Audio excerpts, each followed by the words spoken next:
Good morning, guys. I hope everyone's doing well today. As you know, at this point, we have finished paper one of our ACE exam.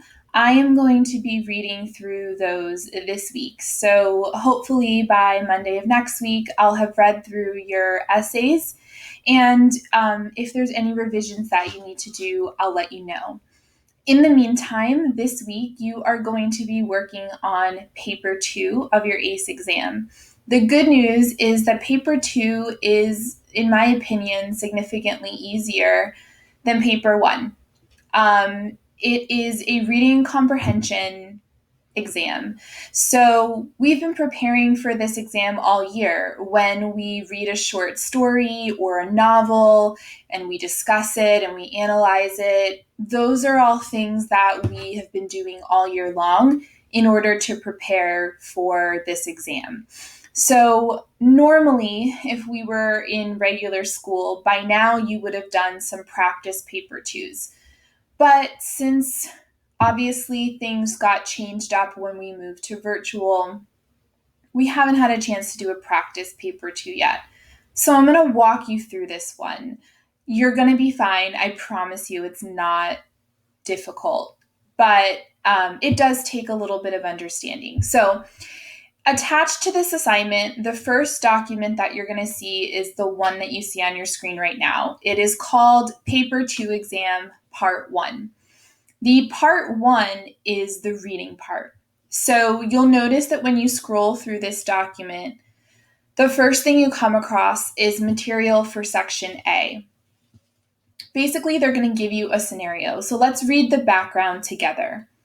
The Albin Tennis Club holds a prestigious regional tennis tournament every year.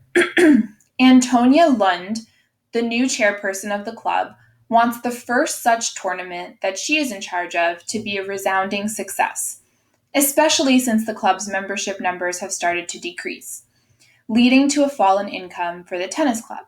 Her first thought, in order to gain maximum publicity, was to arrange for a sports star to declare the tournament open and play a short exhibition match with Bernd Bauer, the former world number 16 and the most famous tennis player to have been produced by the club. Her research has yielded 3 possible sports stars living in Albin. So as you can see, they've set up this scenario for us.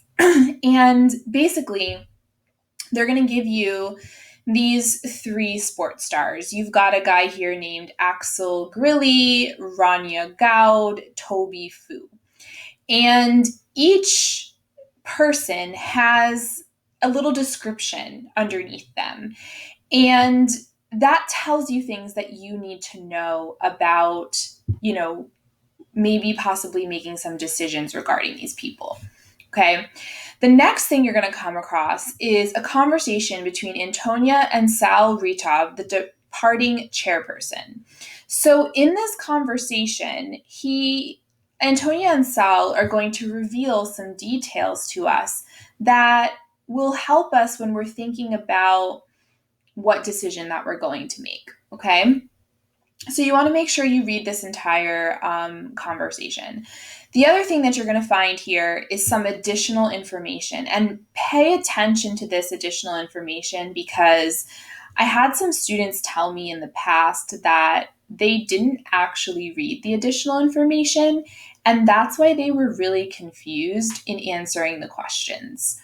So you'll notice here that it gives us 16 different things that we need to consider when we're making our decision.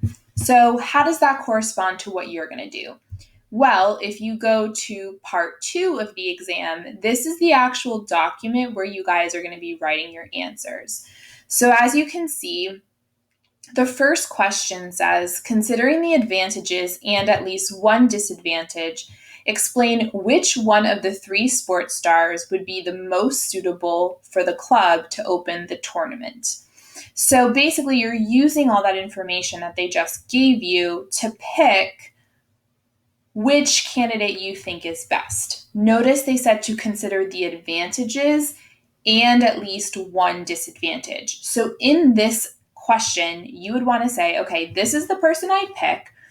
Here are the advantages to why he or she would be great, but here's one disadvantage to picking this person. And you would explain why you are picking that person. You'll notice it says you should concentrate on your chosen sports star and not refer to other sports stars. Answer in continuous prose. All that means is that you're writing a paragraph. So you're not putting in bullet points. You actually have to write paragraphs using your own words as far as possible. So you shouldn't really be quoting from the text. You should be using your own words. Pay attention, guys, to how big this box is. You will notice that this box fills up pretty much the entire page. That is on purpose. That means that this answer requires a lot of writing. That is why it is worth 10 out of the entire 50 points. It's a big question. So this first question is going to be one of the most important questions on this exam. So please make sure that you're answering it as such. The next question says, considering 3 disadvantages and 1 advantage, explain which one of the 3 sports stars would be the least suitable. So in the first question, you were picking the most suitable. Now you're picking the least suitable. So who do you think just would not work? And you're going to explain why. Again, focusing on who you chose and not the other ones. They're not asking you to compare all of them. They're just asking you to say, okay, this person is not the best. He's the least desirable. And here is why, because, he or she did this, this, this. You're listing those, or not listing because you're writing a paragraph, but you're putting together those reasons. Okay. And notice they said 1 advantage. So you can say something good, like, although this person has this advantage, this is why they're ultimately the least suitable. Again, look how big this question box is. It's worth 8 points. So you need to fill up this question box. Not as much writing as necessarily the first question, but still plenty of writing. Okay, the next question says, state the 3 pieces of additional information provided which you found the least relevant in deciding which sports star to choose. Additional information, remember, are these things, these 16 additional information pieces they gave you here. So they want to know which 3 pieces of that additional information didn't really help you, least relevant, okay? A short question, only worth 3 points. The next one says, explain what the conversation between Antonia and Saul reveals about the relationship between, Antonia and the president, Antonia and Saul. So you're analyzing the conversation and you're basically saying, okay, this is what I learned about Antonia and the president. This is what I learned about Antonia and Saul. You might have to make some inferences here, meaning like I'm reading a conversation, I have to come to some conclusions. What you are writing here may or may not be explicitly stated in the conversation. We make an inference, we make a judgment based on the information that we get, okay? Short questions. And that's all you have to do based on the first reading passage, okay? 25 points. Now, there is a second reading passage. This is called Section B. And this one is a magazine article by Susie Hansen. You'll notice here that it's called All Sewn Up. It is about Zara, okay? If you've never heard of Zara, Zara is a fashion brand. And this article basically talks about the fashion brand. It talks about sort of like where it came from and how it developed. It's a pretty interesting article. It's true. Zara is a real brand. I'm sure most of the people who are a little bit more fashion conscious will probably recognize Zara. But you can see this article isn't long. It's only 2 pages, and it details, a lot of that history of the company Zara. So that's what you'll see here. What is important to note about this article is that this is what, the first one was asking you to make judgments. This one is more about like reading comprehension, like, okay, read and understand. So if we go over to the questions, you'll see the first question says, in your opinion, explain why Susie Hansen picked All Sewn Up as the title for her article. So as you read it, think about, okay, well, why is All Sewn Up a good title for this article? Worth 2 points, not a huge box, easy question, okay? Second question, explain why it is surprising that the world's third richest man is based in La Coruña in Galicia. And you'll notice it says lines 3 through 5. So that's kind of nice. You can go back to the article and you can look at lines 3 through 5 right here, okay? And notice explain in your own words here. So you're not quoting from the text, you're using your own words. Explain why you think that Ortega does not give interviews and rarely allows his photograph to be taken. If you've read the article, this should be clear to you, so you would just explain why you think that. Again, according to paragraphs 7 and 8, describe how Zara's business model differs from the norm. So you're going to want to go here to paragraphs 7 and 8. So 1, 2, 3, 4, 5, 6, 7, okay, and 8. And think about what that tells you and then answer this question. You'll notice that this is an 8-point question, a big box. So when you're thinking about, okay, which questions in part B are worth the most points, definitely this would be one of them. So you're going to put that answer there. The next question, small one, says state 2 reasons given as to why Inditex can accommodate more expensive workers' pay rates. It's a simple question. It's stated in the article. You just answer it here. And then you've got this question, which is worth 6 points. So another big one. Explain how Inditex has completely changed consumer behavior, according to Masoud Galorski. I think I'm saying that right.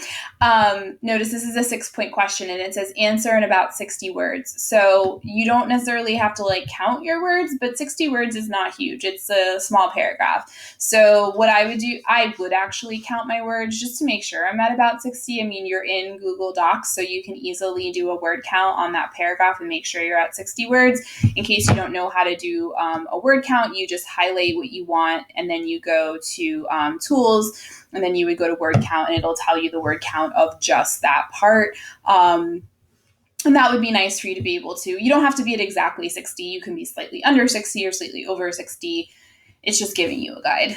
And then they want you to state the meaning of the 2 following words or phrases as they're used in the material. This is a question we've done before.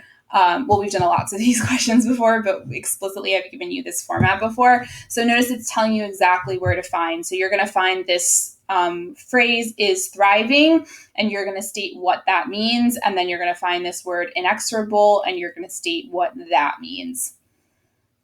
Last question, use the original words or phrases in 2 separate sentences to illustrate their meanings as used in the material. So you have to use is thriving and inexorable exactly the same way that they were used in the article, but you have to make it about something else.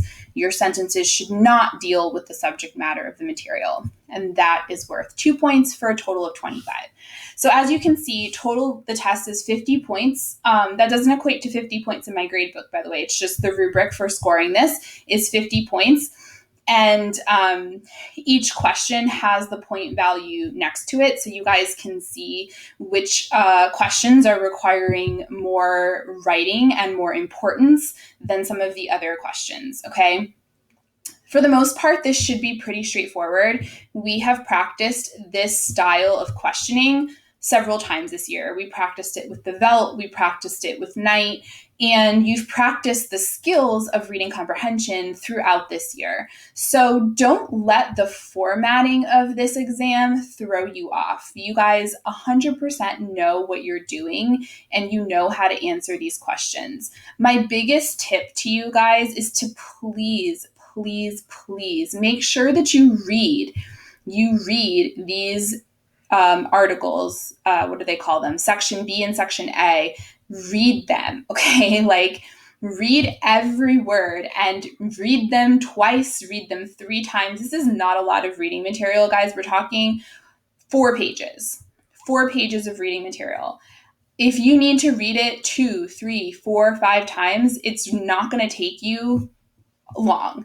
I'm not saying that you need to read it all those times, but what I am saying is that if you notice that you've gone to start the questions and you're struggling and you're like, I don't know if I understand this, then I would definitely suggest that the first thing you do is reread the material. As an English teacher who reads the same books a lot, I mean, I've read Romeo and Juliet at this point more times than I can count. Caesar, same thing. Knight, same thing. I mean, I can tell you that every time you read something, you learn something new. So please, if you are struggling, reread it. The second thing is to make sure you read the questions fully. Obviously, I just went through them with you, but when you start actually working on this, you may find yourself stuck. The wording of some of the questions can be slightly confusing because we all know that Cambridge comes from England, and sometimes they write things a little bit differently than we write them here.